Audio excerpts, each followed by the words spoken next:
Okay. Just a moment.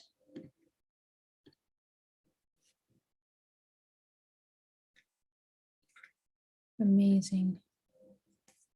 Okay, great. Okay, so we are now live, and I think it's safe to say we can get started. We've got all the people in here. We've got more probably joining us later. All right, so I'm going to share my screen and we'll get started with you guys. Okay. Here we go. Welcome to the Real Estate Investment Basics. If you've been to our previous investment webinars, you'll see the slides have been revamped. So you're welcome. This is our agenda for today. We're going to start with the investment terminology. Okay, some of the stuff you probably know. Maybe there's going to be some new details. Just use it as a review. Or if you are learning information, amazing. Feel free to take notes. Feel free to chill out and have a drink. We're all very, very cool here. We're going to talk about. I'm going to show you guys the Spring Team worksheet, which is a worksheet we use to work with our investors to compare properties. We're going to talk about pre-construction versus resale, renovations, buying with an intention to renovate. We'll talk about that. We'll talk about leveraging your home. This is one that a lot of people don't know about. House hacking, becoming a landlord, and how to spot opportunities. And of course, we'll leave the question and answers to the end. Okay, here we are. So I've got my chat open here. So anytime you guys have a question, let's go. Let's get started. So the first two strategies that I wanted to cover was flip versus buy and hold strategies. Okay. The flip is meant to get in and get out as quickly as possible. This is a strategy that investors use to just get in and out and make as much money as they can. Typically, that would involve doing renovations, right? So you're buying property that's potentially distressed, you're upgrading it or doing cosmetic renos or doing deep renos, whatever works for your strategy, selling it as soon as possible for a profit, getting out and moving on, doing the same thing again. Buy and hold strategy intends to actually hold the property and ride out, first of all, value gains of the property, but also get a tenant in there or several tenants to build cash flow. So these buy and hold investments, they're longer term. And if you ask me, I'm probably more of a proponent of a buy and hold strategy. If you guys want to know why, we can talk a little bit more about that. But getting cash flow, building equity, doing all that stuff, and like pulling out equity from a property and repeating the cycle is the way to go, in my opinion. So again, flipping, you're getting in and out real quick. Sometimes investors, and I've seen this happen, literally, there was a house on the market a few months ago. Somebody bought during COVID and then did no renos whatsoever. And 4 months later was able to sell for $250,000 more. That happens very rarely. You can't bank on a strategy like this, but sometimes you catch the market where you buy at the bottom and it just shoots up right away from that point. Those guys got lucky. They had to do absolutely nothing. They got out, made a bunch of money in 4 months. If you guys want to make $250,000 in 4 months, so do I. But after all expenses, and this is actually why I think that the strategy for buying and holding is a little bit better, is because the costs for them, like after all the expenses, their net profit was probably 130, which is like half of what the actual profit was. So you can maximize your profits by holding properties on longer. All right, here is one of my favorite strategies, and this one's called Burr. Easy to remember because you can pretend like you're cold, but it has nothing to do with being cold. The acronym stands for buy, rehab, rent, refinance, and repeat. And this is part of the buy and hold strategy as well, because these typically are longer term strategies. So I'll explain how this works. You're potentially buying in a market. So this type of a strategy is very popular right now in markets like Hamilton, St. Catharines, London, Ontario, like outside markets. Sudbury right now is a busy one as well. People are buying distressed homes. When you're buying a distressed property, that means you're buying below market value. And there are certain percentages that you want to buy at. And then so you'll buy it, you'll do renos in it, you'll put a tenant in there, or a lot of times what people do is they'll buy a house, let's say a detached house, they'll create a basement apartment out of it and an upstairs apartment, and now they have 2 units, which creates more cash flow for them. Once you have cash flow in your property and you have repaired the property and made it nicer, first of all, the value has gone up. But secondly, you also now have income coming in. So when you're going back to the bank and you're saying, hey, I bought the property for 500,000, now the property is worth 750, and I have 2 tenants that are completely paying my mortgage, I want to now refinance and take out the equity that I've created. And so the equity would be, so let's say you bought for 5, it's now worth 750. That's $250,000 of equity that you've just created out of nothing. Of course, it would have cost you like $100,000 to probably invest to renovate that. But you pull out that equity, you can pull out up to 80%, and then you take that cash and you do the exact same thing for the next property. And there are so many little strategies and little hacks that you can do to make this strategy effective. And so this is a really, really great way.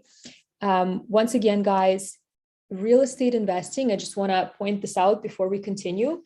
Real estate investment, there are many, many, many options for you as an investor of what you can do with real estate. What you want to decide or think about from the very beginning before you begin is how much time, money, energy, and knowledge do you need to get into a specific type of investment. The cheapest, easiest, or I guess the easiest ones with no energy, time input on your part, and actually, yeah, probably the cheapest with the least headaches is getting into something like a pre-construction. In pre-construction, you don't have to deal with a mortgage, you don't have to deal with a tenant, you give your money for the deposits and you wait for the property to grow in value. There are cons to that, which we'll talk about later, but this is probably the simplest way. Another really simple way to invest in real estate is to get into private lending. So let's say you have $100,000 and you don't really want to get tied up in the real estate market. You can go to a private, to like a mortgage lender. And a lot of the ones that work with investors, they will have private lending funds, and they'll give you 12% on your money or 10% on your money after a year. So these are the simplest ways. Then as you go further down the road, you start to need more expertise, more knowledge, more money, more time investment. If you want to become a landlord, well, that requires you knowing what that entails, what potential problems you have, how to take care of a property, etc. If you want to do any renovations, you want to know how to hire people to do the work for you or how to do it yourself, etc. So this is one of those projects, BRRRR, is where you would require quite a bit more expertise and research and time and effort to get this done, but the returns on these are pretty amazing. So like I said, again, this is one of my favorite strategies. Any questions about it, I'll be happy to answer. Next. Okay. This here are the rules of thumb. Rules of thumb are just ways for investors to really quickly compare similar properties to each other and eliminate them based on these quick little calculations. I do not want to get into crazy math calculations here with you not to confuse you guys, but just to give you an idea. Okay, there are 4 most popular rules of thumb, and they are cash on cash, payback period, break-even ratio, and gross income multiplier. Cash on cash shows you what your cash flow returns are as opposed to your total cash invested. For example, you buy a property, you invested $100,000 into it. At the end of the year, after all expenses, you've cash flowed $30,000. Well, your cash on cash ratio is 30%. Okay, I hope that makes sense. The reverse of this exact ratio would be the payback period. So if you take the exact same $30,000 that you had, and so you take the original investment of $100,000 divided by 30,000 that you've cash flowed, that'll show you how much money or how much time it would take you to get back the original amount invested. So in this case, we're dividing $100,000 by 30,000. It's going to take you 3.3333 years to get your money back. Break-even ratio shows you, after all your debts, whether or not you have cash cushion for more expenses. For example, so break-even ratio shows like your debt service is your mortgage payment, and then your operating expenses, anything, all your costs to like mow the lawn and like do repairs and vacancies and things like that. And then you divide that by your gross income. And if the number is below 1, that means you still have a cash cushion left over after all those expenses. If it's above 1, that means you're overspending. If it's exactly 1, obviously your expenses and your income are exactly the same. So the best place to be with this break-even ratio is under 1. Gross income multiplier. Gross income multiplier is a great way for you to figure out value for a property. Okay, this is again a very, very widely used rule of thumb. It's one of the most popular rules of thumb. And what you basically do is, if let's say you're looking at a property and they're not showing you what their income is, because typically when you're buying investment properties, they'll show you like a statement with a lot of information. And let's say they don't provide that information, you can look at similar properties and you'll divide their sale price by their gross income, and you'll see a certain number. This number can help you understand what the income should be for a specific property. Or if you know the income, but you don't know the sale price, or like they have the income and their gross income multiplier number, when you multiply it, it gives you a different value. You kind of have an idea of how much you can pay for a property based on this number. It's kind of like a cap rate, which we're going to talk about just in a second. Again, I hope this is helpful. Moving on. Cap rates. All right. Cap rates are, I'm sure you've all heard of it. If you guys don't know what it is, we'll talk about it right now. This is a quick way to see in a percentage what your return would be. So it's actually the same as GIM, gross income multiplier, except that is a really good question. There is, just like in cap rates, there's no specific number for a good GIM or a cap rate. It will be very, very specific to an area you're looking in. So we'll talk about cap rates right now because it's a more widely used number, right? So the difference between cap rates and GIM is that gross income multiplier uses your gross income and cap rates uses your income after tax, after your expenses. So it's used to compare similar properties, but it's more accurate than gross income multiplier. It's used by banks, appraisers, and investors all over the world. The pros of this one here is that it's quick and easy, but cons is that it doesn't take financing or leverage into consideration. Only a 1-year snapshot. So it doesn't consider future income increases. But again, it's a very, very widely used way to see the value of a property. So here, the cap rate would be net operating income divided by current market value. No clear ranges for a good or a bad cap rate, but I'll tell you guys, like in Toronto, 3% is a cap rate that you typically see, because Toronto is not a cash flowing city, which means when you're buying a property in Toronto, you typically will not have cash flow, but people buy and invest in Toronto for value gains, because our value gains have been extremely aggressive and they have been surpassing anything you could ever expect with cash flowing properties. So in that sense, people take that risk and go in Toronto. In other areas, there is a 5 cap rate. In other areas, I've seen 7 cap rates. Sometimes in Toronto for multi-residential properties, you can see like 12% cap rate. So it will really depend on the asset type. Are you looking at multi-res, and what area you're looking? Multi-res means multi-residential, by the way. So you want to look at the specific area and you'll see what the cap rates are for that specific market, okay? Moving on, cash flow. Cash flow is basically the money you have left after all the expenses, right? So this would be your rents after all the operating expenses. So in Toronto, your cash flow, we call them negative cash flows, because typically you'd have to subsidize your rent unless you're putting down like 40 to 50% down payment for a property. In other markets like London, Ontario, Waterloo, Kitchener, Hamilton still is possible. St. Catharines, you can still get cash flowing properties.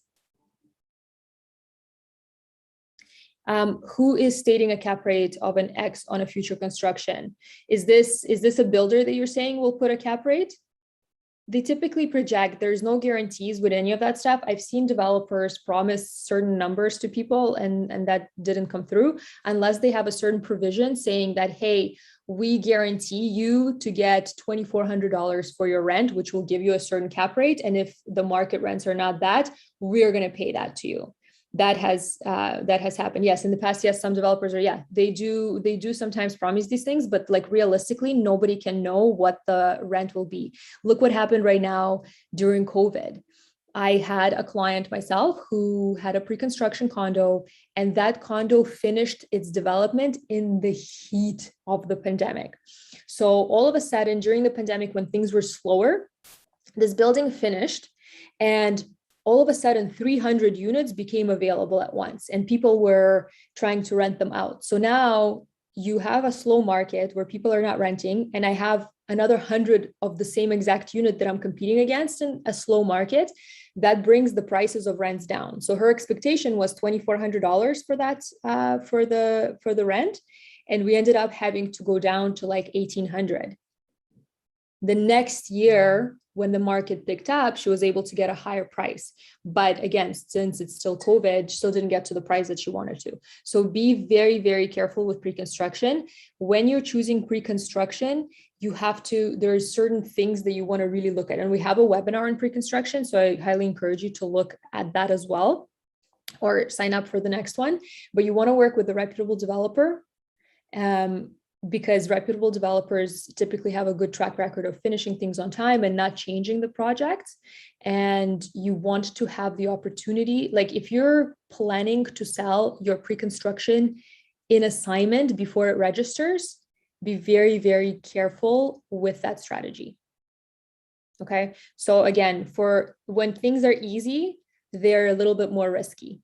Right? So with pre-construction, it's a very easy way to invest, but the developers know that it's super easy money for people. So they've started putting also premiums on these properties. So right now you can't find a pre-construction that does not have a 15 to 30% premium on their prices. So like if Distillery District, for example, pricing is about $1,100 a foot, with pre-construction, those units or similar units are going for like $1,500 per square foot. So you'll get to that number, but you'll get there in a few years. Okay. Hope this is helpful. Next, ROI. This is another term that investors use to calculate, again, how much they're going to make out of the property. This is a return on investment, measures how much money is made on an investment as a percentage of the cost of that investment. So shows how effectively your investment dollars are being used to generate profits. So the calculation for ROI is gain on investment minus cost of investment divided by cost of investment. Or in easier terms, if you got a property, you bought a $500,000 property and you put $100,000 of your own money, sorry, I'm not going to confuse you here. So if you're putting you bought a $500,000 property, it grew to 525. So you have your 525 minus 500, and then you divide it by 500, and that tells you that your property has grown 5%. Okay, so I hope that is not confusing. Now, here's an interesting point, and I want to take you guys through this. Calculating a meaningful ROI for a residential property can be a little bit challenging because there are variables that can be included or excluded in the calculation. And it can become especially difficult when investors have the option of paying cash or taking out a mortgage on the property. I'm going to go take you through this example over here. Okay, just so you guys can see. This is an amazing, by the way, I love Investopedia. They have the best example ever. I didn't want to plagiarize, just wanted to take you regardless through. So return on investment, we got this here, Okay, so the above equation seems simple enough, but keep in mind there are a number of variables that come into play. These include repair and maintenance expenses, methods of leveraging, the amount of money borrowed with interest to make the initial investment, and of course, financing terms can greatly affect the overall cost of the investment.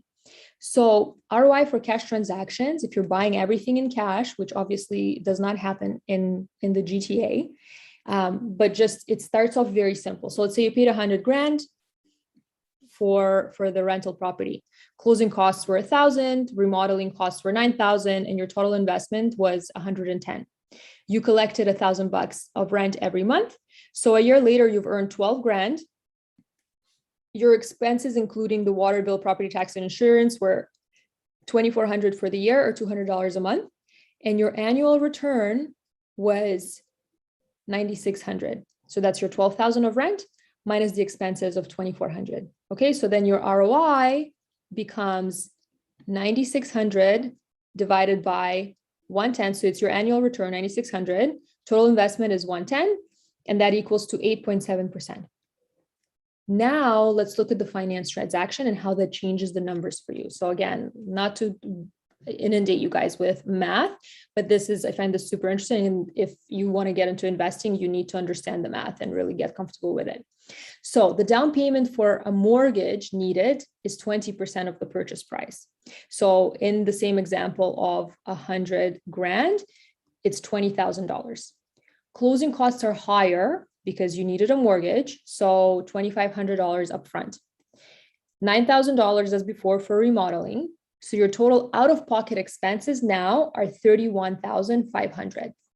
Okay, $31,500. But then there were also ongoing costs for the mortgage.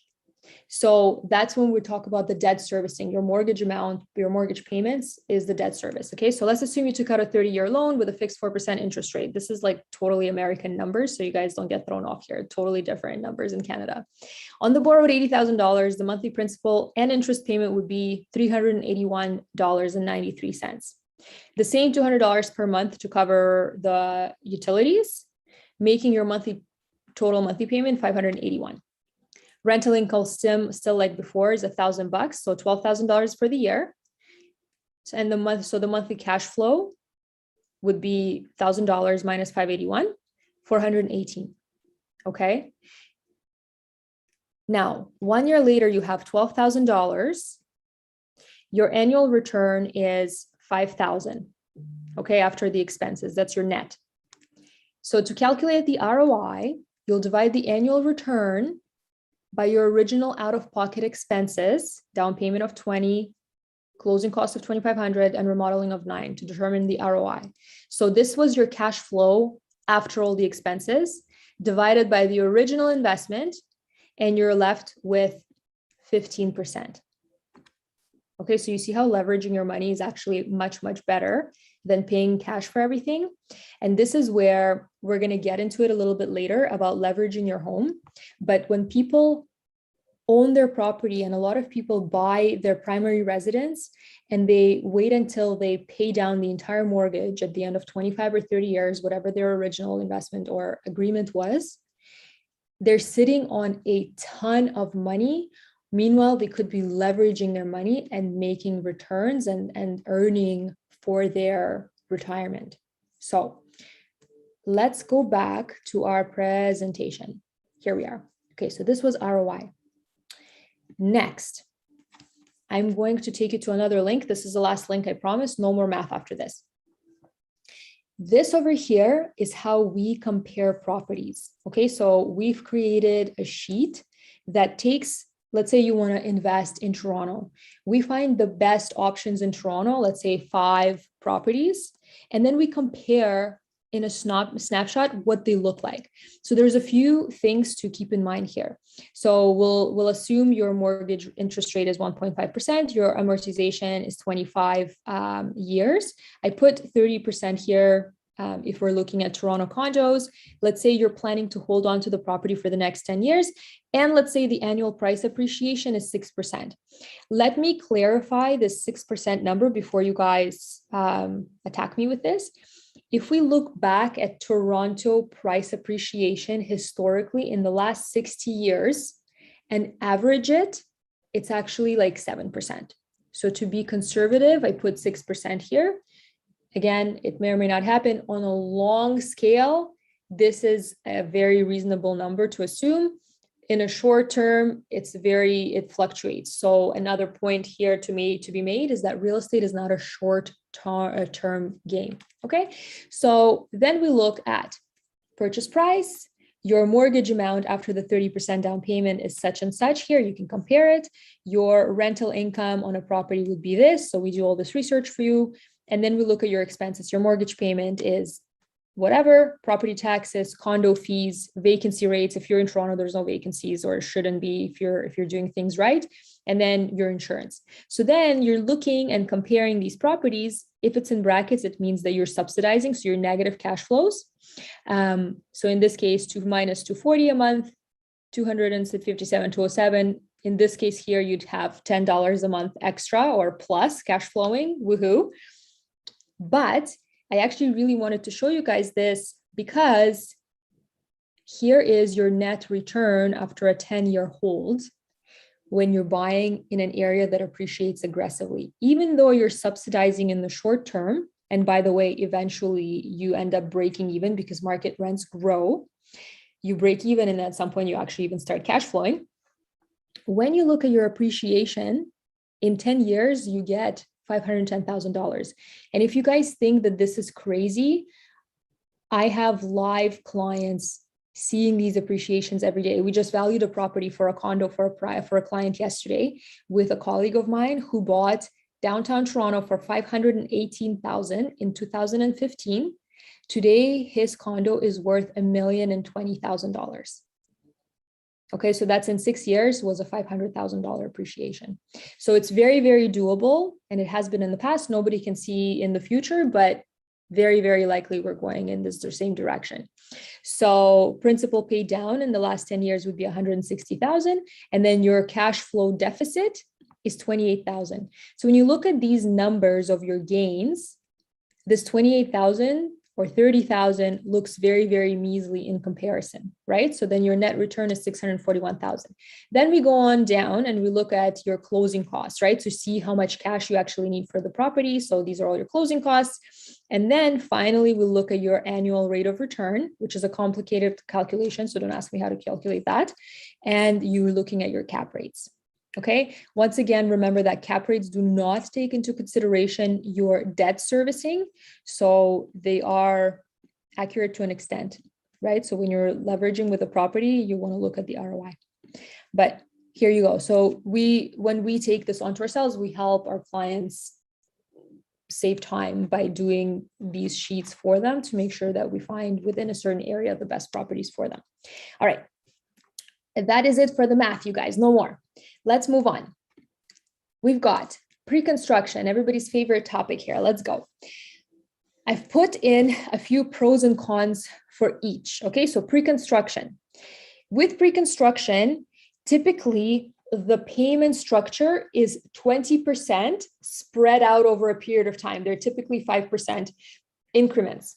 Okay, so with these 5% increments, now with COVID, the developers have started really expanding these deposit structures, making pre-construction very, very appealing, even though the pricing is as high as it is with pre-construction, right? So with pre-construction, as an investor, you need less cash up front. The payments are spread out over a period of time, which gives you time to save up more money. You don't need a mortgage until the unit is built. You don't have to deal with tenants until the unit is built, and it's likely cash flowing by the time it's built. It also has warranty, right? So brand new buildings will have Tarion warranty. They legally all have to have that, and it lasts you for 7 years. So you're protected with a whole bunch of stuff for a certain period of time. Now, I forgot what I was going to say here. Yes. Don't have to deal with tenants, and you might actually be already cash flowing by the time it's built. Another thing too here is if the pre-construction or that specific area where this building is going up does extremely well, you can sell your unit before it even registers, saving you this last 5%, because typically the last 5% is paid before closing or before registration of the building. So a lot of the investors actually bank on that strategy, which I was saying is not a great strategy to have. You always want to have a strategy A, B, and C, just in case with investments. Any sort of investments will be like that because they all come with an inherent risk. But I have right now a pre-construction condo myself that's being built, I'm ready to close on it if it doesn't grow enough in value for me to sell it in assignment. So you always want to be ready to go to that plan B. Cons of pre-construction. You're buying at a 15 to 30% premium with pre-construction. So remember that. This is a huge misconception with people buying pre-con. They think it's cheaper. It is not, and it has not been for the last 10 years.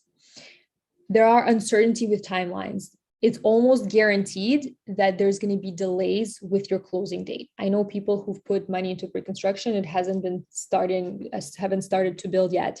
And it's been like 2 years. And then in other cases, they start to build right away. So there's certain things that there are certain safeguards that you can look at for in order to get that sorted and to kind of have a better idea. Again, reputable builders are the biggest thing in buying pre-construction.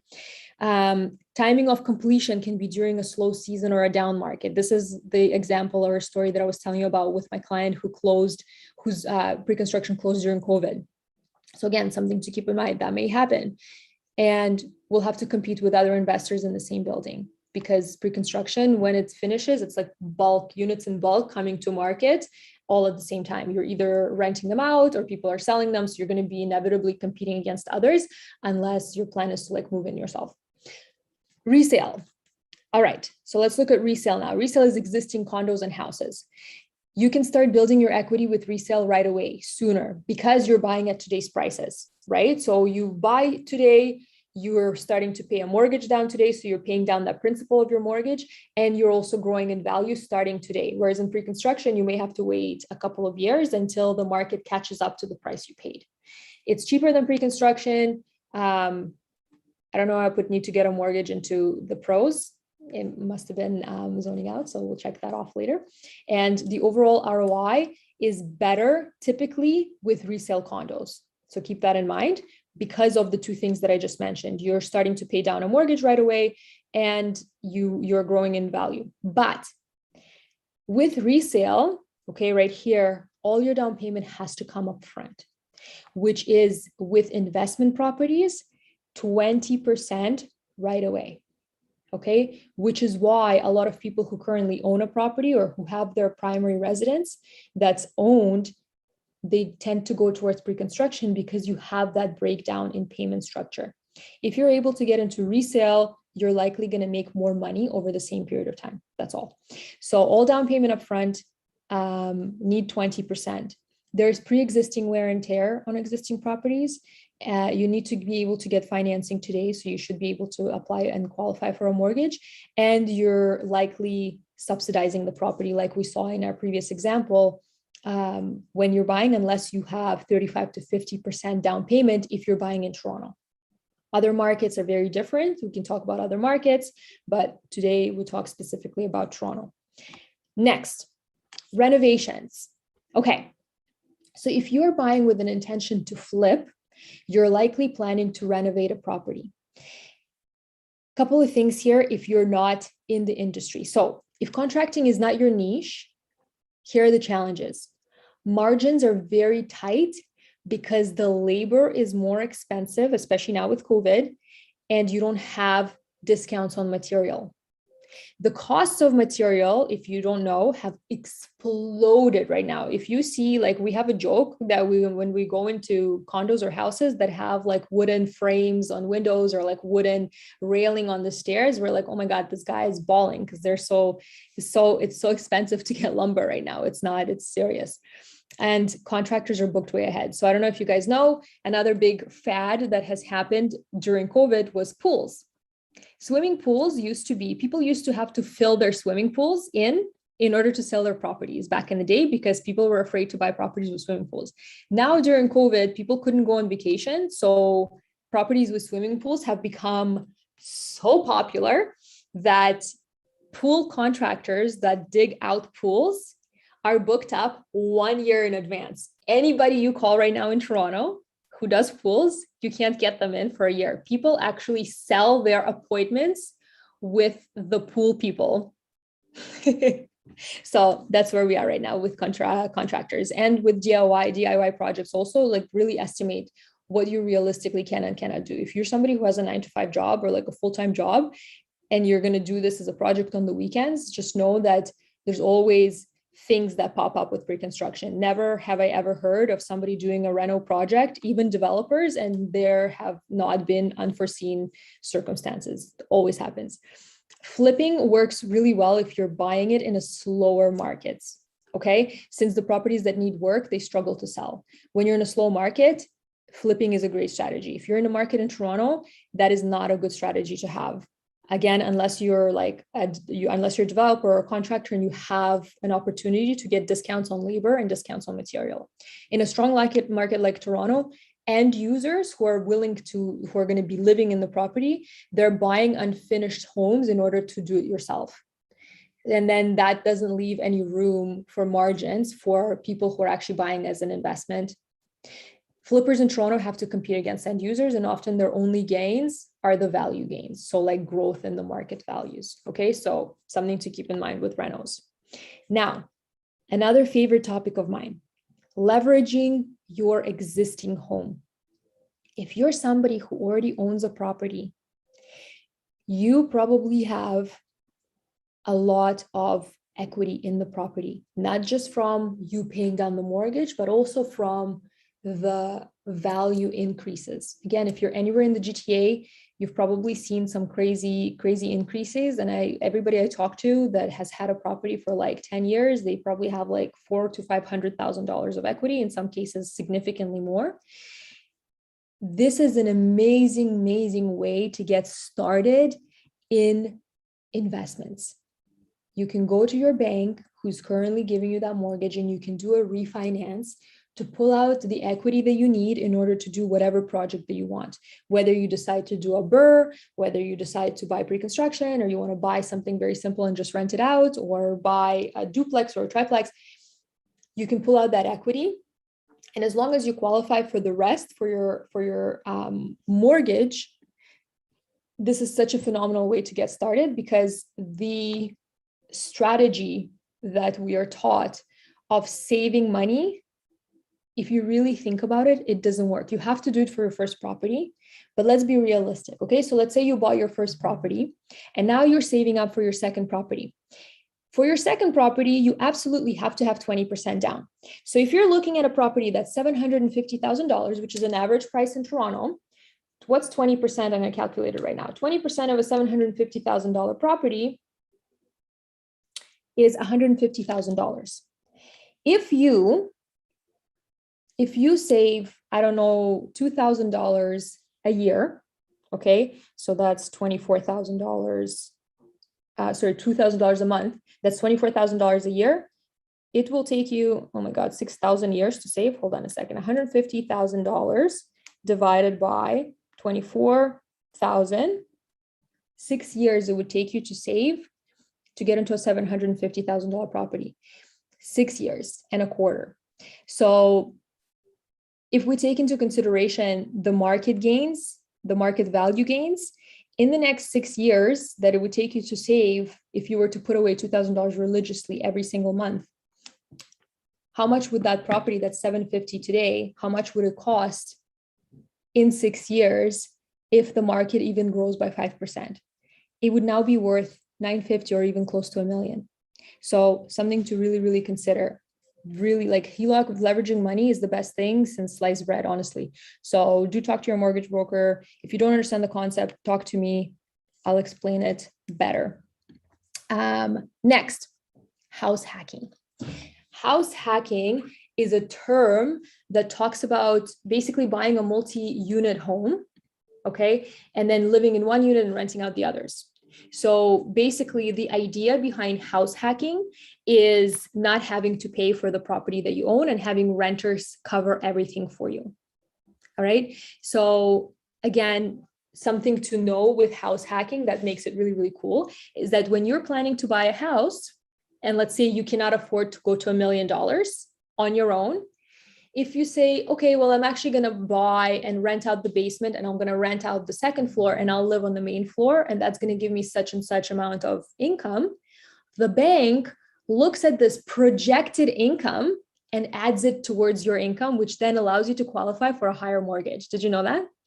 So house hacking, again, another beautiful strategy. I know some people who do this, And funny enough, it's people who are wealthy that do stuff like this. They don't have to rent out the basement in their primary residence, but they do because it makes financial sense. So don't disregard it. It's a beautiful strategy, and it's a very popular one in the States. And I believe Grant Cardone actually did that exactly. This was his strategy to buying homes. Next, if you are thinking of becoming a landlord, and if you want to rent out a property, it's very, very important that you understand that you need to learn your rights and your responsibilities. Okay, there are certain things, and I come across this on a daily basis with renters and with owners of units, where people simply don't know what their rights are and they don't know how to handle situations. As a landlord, we'll look at it from a different perspective, right? If you're a tenant right now, tenants really make landlords out to be monsters. But if we look through the landlord's lens, the laws in Ontario are very, very heavily favoring the tenants. And I'll tell you why. The housing, so like the Toronto housing wait right now in Ontario is anywhere between 10 to 20 years. So if you become homeless or if you need assistance with housing, there are people who are taking advantage of the system, and they put themselves on these waiting lists, and these waiting lists are insane. So Toronto physically, literally cannot handle housing any more people. So they basically make these laws so that landlords are unable to, or have a very, very difficult time evicting tenants, so that the tenants don't become homeless. And they're trying to pass a whole bunch of laws. So like as a landlord, when you become a landlord and put yourself in those shoes, you realize how unfair a lot of this stuff is. So you can get a tenant in and they can stop paying. And in order to kick them out, you have to go through the proper channels, and it could take you anywhere between 4 months to a year to actually even get a hearing. And then after the hearing, the tenant can dispute it and prolong things even longer. And you're just having a renter in there living in your house free, and you can't legally do anything about it. So it's super important that you understand how to qualify. We don't meet a tenant on Facebook and meet them in person for 5 minutes and think, oh my God, they're nice, and let them into your home. This is a bad strategy. So if you've ever rented in Toronto and you've done it through a realtor, you know how tedious and difficult the process is, and this is why. Okay, so qualifying tenants is super important. You want to talk to their previous landlords, not one, several. You want to talk to all the references that they've put on their rental application. You want to call their employer and confirm their employment. Google them, stalk them on social media, do all of the things, find out if their employment is real, check out the website of their employer, and look at their credit history, the entire history. So you see if they had any missed payments, because statistically, a person who has missed payments is more likely to miss payments again in the future. So again, sorry if you are in that situation, you have a bad credit score or something like that. It's just statistics, but this is something that you want to do as a landlord to really protect yourself. They are starting to create different channels for landlords to create reviews about tenants and have information that's in the backlogs, but they're just starting to build the system. So it's going to be a long time until it actually picks up and takes. But very, very important. Qualifying is huge. Landlord's fire and insurance versus tenants' contents insurance. Again, you'll always want to have tenants' content insurance, and you yourself will want to have fire insurance. Fire insurance covers all the walls and anything inside, like the structural stuff of the unit, while tenants' insurance will be covering all of their belongings inside the unit, so that the unit is completely protected. If anything happens, everybody knows what they're responsible for. Maintaining the unit in a state of repair. A lot of tenants think that they have to call the landlord to change their light bulb. That's not true. The landlord has to make sure that all the appliances are in working order. If they break, it's the landlord's responsibility to change them. But if the tenant or their guest breaks it, obviously the tenant is responsible to do that. But I do see tenants calling landlords in the middle of the night, asking them to change a light bulb or do something silly like that. That's a no-no. Again, something for yourself to know. Pets. Did you know that pet clauses are void? You're not allowed to refuse tenants with pets. Well, actually, you can refuse a tenant's application for whatever reason. But if a tenant has a pet in your unit, and if you're in a condo that allows pets, there's nothing you can do about it. Even if you said you don't want a tenant with pets. But there's a little caveat to this. If you're allergic to pets, that's a way to get around that. Deposits, for example, same thing. A lot of landlords ask for deposits that are illegal. The only legal deposit right now is the last month rent and your key deposit. If you're a renter and your landlord has asked you for a security deposit, cleaning deposit, furniture deposit, none of these are legal and they cannot ask for that. So something to know. Selling or buying tenanted properties. Evictions are like a totally different animal completely as well. If a tenant is in your unit, the only way you can evict a tenant is if you or a family member is moving in. And in that case, you need to pay them 1 month rent, or if they're doing something illegal, in which case there's a procedure to evict them. Okay. So if you're selling a unit that has a tenant in it, the new owners have to assume the tenants and then give them notice if they're planning to move in. If they're buying it as an investment property, they're stuck with that unit, with that tenant. Rent increases, there's another thing. So if you're planning to buy, for example, a condo as an investor, if you're buying anything that's newer than 2018, you're going to get your cash flows sooner because there's no rent controls. So if you have ever heard of rent controls, the government comes out with a guideline once a year of how much you can increase your rent. This guideline only applies to anything that is older than November of 2018. Anything that was built and occupied after November of 2018 has no rent control, meaning you can increase it by $1 million if you wanted to. Obviously, if it's above market rent, your tenant is going to leave, but you get the idea. So as an investor, it might be more prudent for you to go for a newer property because you can increase rent more every month. Assigning and subletting, and like we said about eviction. So there's just like a whole bunch of stuff. I don't want to spend too much time on it and bore you guys with this. But again, any questions, you can talk to me about this or ask questions. Now, we're almost at the end here. If you guys, by the way, remember, you can ask questions in the chat. Let's talk about how to find opportunities in the market when you're buying a property. So in a nutshell, what you want to do is you want to look back in time. So you're looking at the area, how the area has been doing, the past appreciation in an area. If you're looking at a specific building, you want to look at how the building has been managed, what the maintenance fees were like, etc., and so on and so forth. Looking forward in time, meaning what developments are to take place in an area. Other things to look out for could be gentrification, like things that could increase density or increase or change the population in a neighborhood. So a good example of that would be Leslieville, for example. Leslieville had a lot of the previous generation, let's just say in Leslieville was people who bought it generations ago there for very, very cheap. And then that area has become very, very expensive, which started bringing in young Toronto professionals into the area. So you had a very big, drastic difference between the demographic and the populations and the people in there, like with as far as income type, the jobs that they have, like just lifestyles. And so when you're improving or having families coming in with better jobs, more expensive lifestyles, things like that, that's called gentrification. So anything that could create that in an area, that is going to increase the value of a property or area. So subway lines, commercial buildings, like for example, in Waterloo, we know that the Google headquarters or like their head office is coming there. That is a really good thing because that's going to bring jobs, that's going to bring opportunity and people moving into the area. So stuff like that really helps.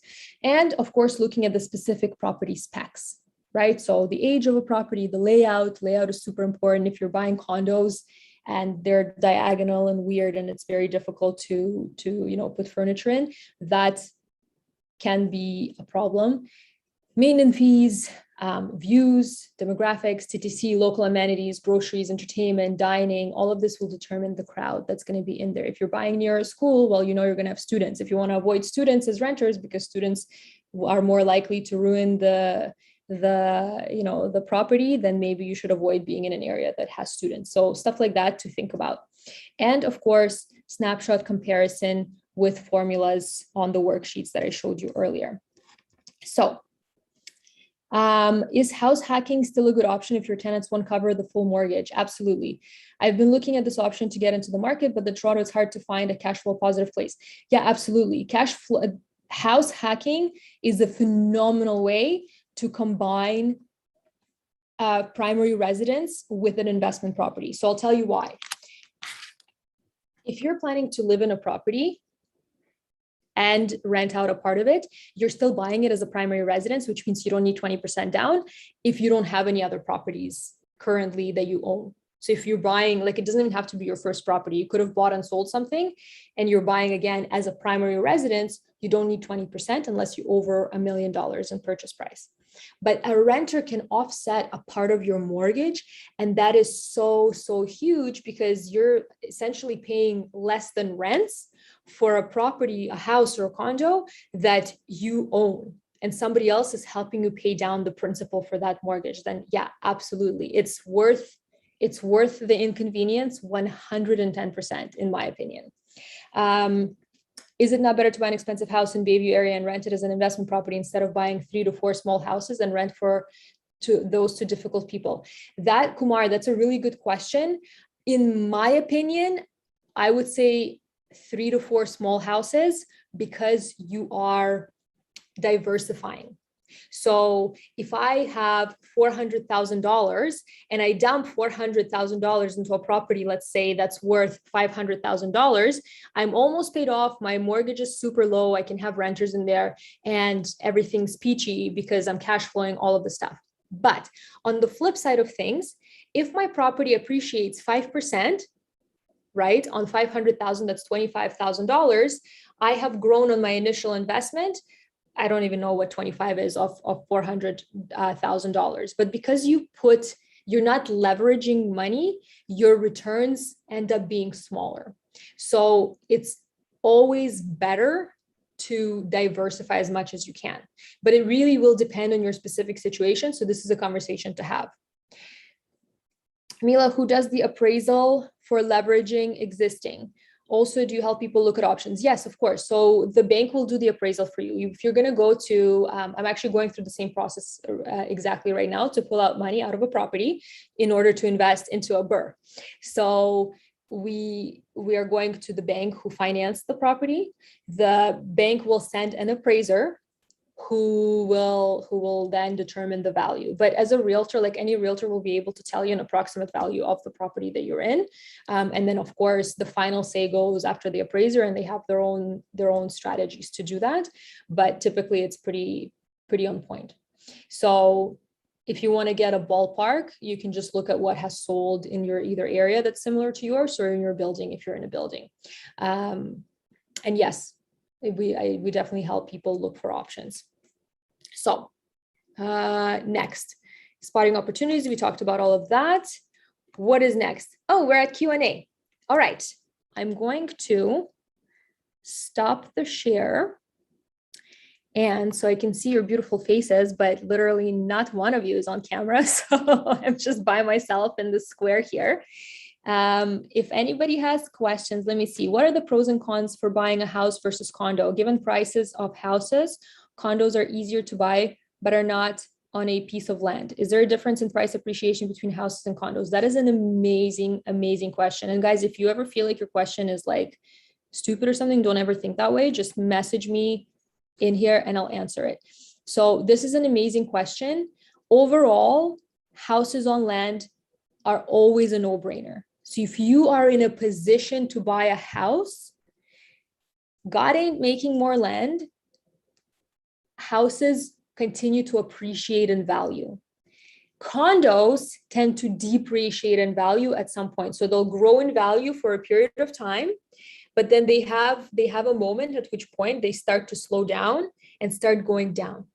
Okay, so it's very important that you consider that when you're buying a condo. And the biggest thing in condos that will determine whether or not they're in the upward trend or a downward trend is going to be age, the way that the property has been managed, and the maintenance fees of the property. So at a certain time, the maintenance fees start surpassing like 85 cents per square foot, at which point people, when they're looking at their monthly costs overall, imagine you're buying a condo and the maintenance fees are like $1,000 or like $1,500.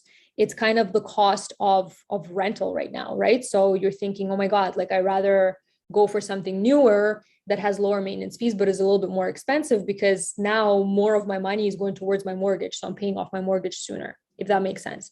So yes, ultimately, houses are a fantastic, like the ultimate way to go. So we all ultimately want to end up on land with houses, but condos are a phenomenal way to get into cheaper and build your way towards crazy wealth.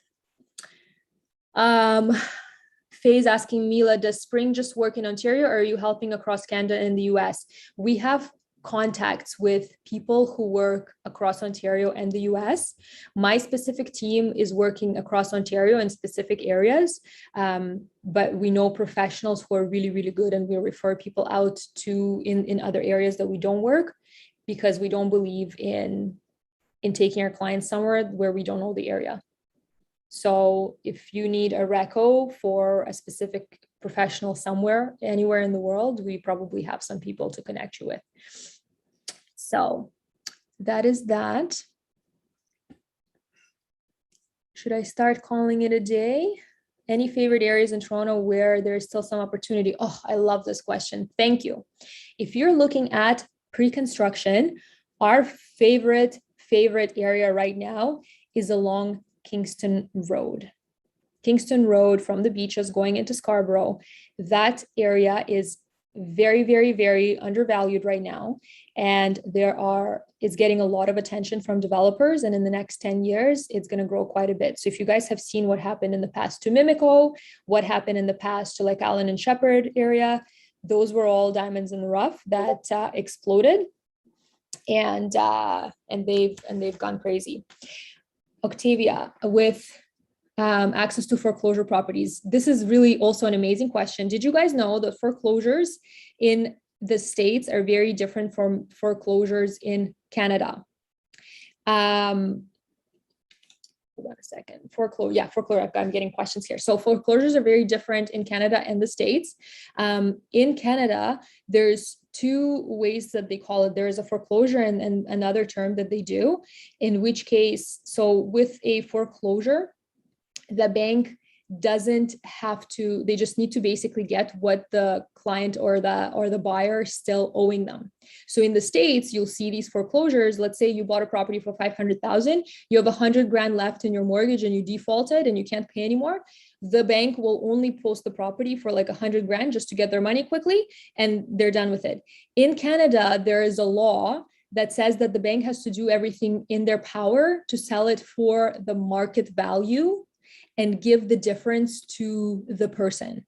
So like A-lender banks, which majority of the people are with, they will never try and scam people out of their houses. They will try to sell it at market value, which is why we don't have a market for foreclosures in here.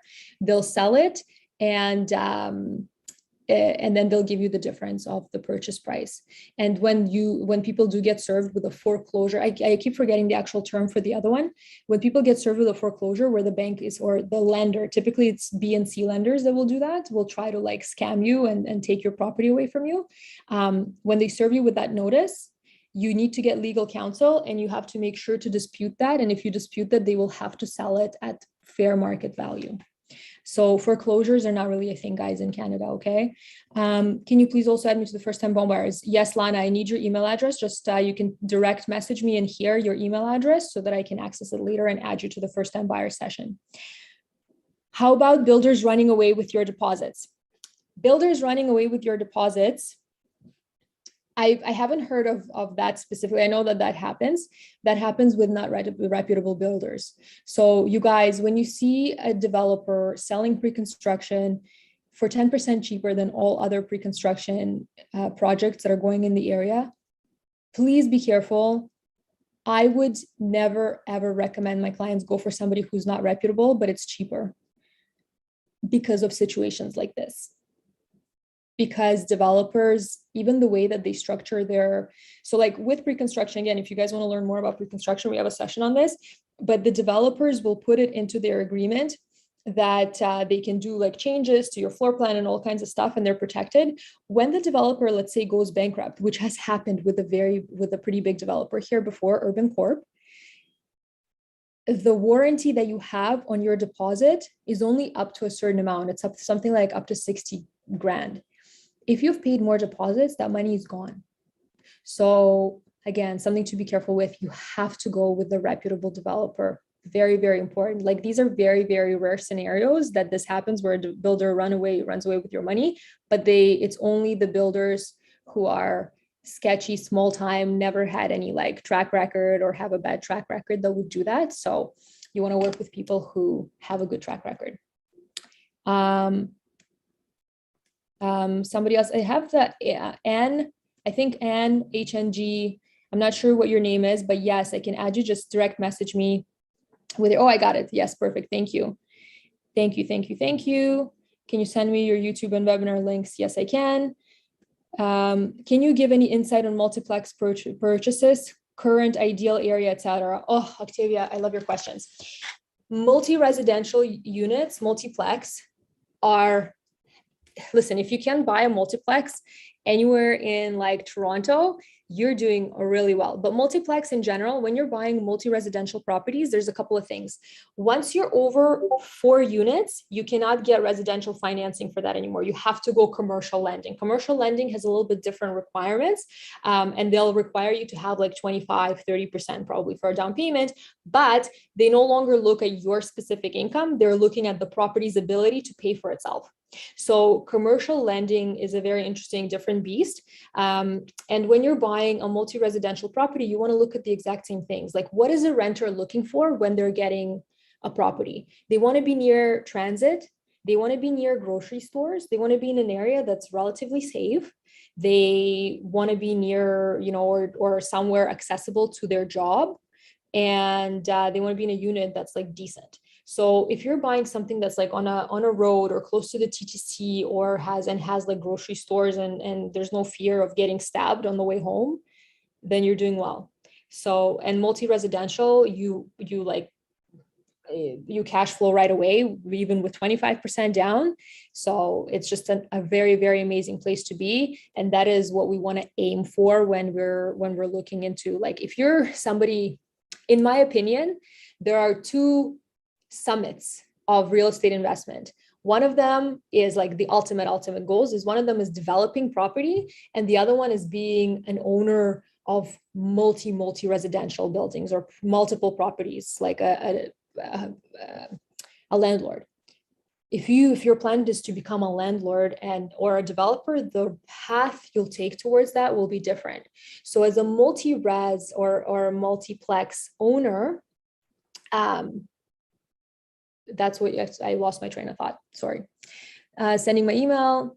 Is it usually to get master plan development, i.e. Galleria, versus one-off development? I assume master plans are done by reputable developments. Yes, Santosh. So like Galleria is a phenomenal building. So I love that building. It's great. I think that cookie cutter homes are always easier. So if you look at like just the sheer volume of things, if you look at, for example, rentals, and you look at the number of deals done in a certain area for rentals, and you look at like studio apartments, 1 bedrooms, 1+ dance, 2 bedrooms, 3 bedrooms, you'll see that there's like a certain number of studios, then a massive number of like 1 bedroom deals done, then less as the properties go on. So like the most popular is 1 bedroom condo apartments in Toronto. So it's like super easy for you to get in, rent it out.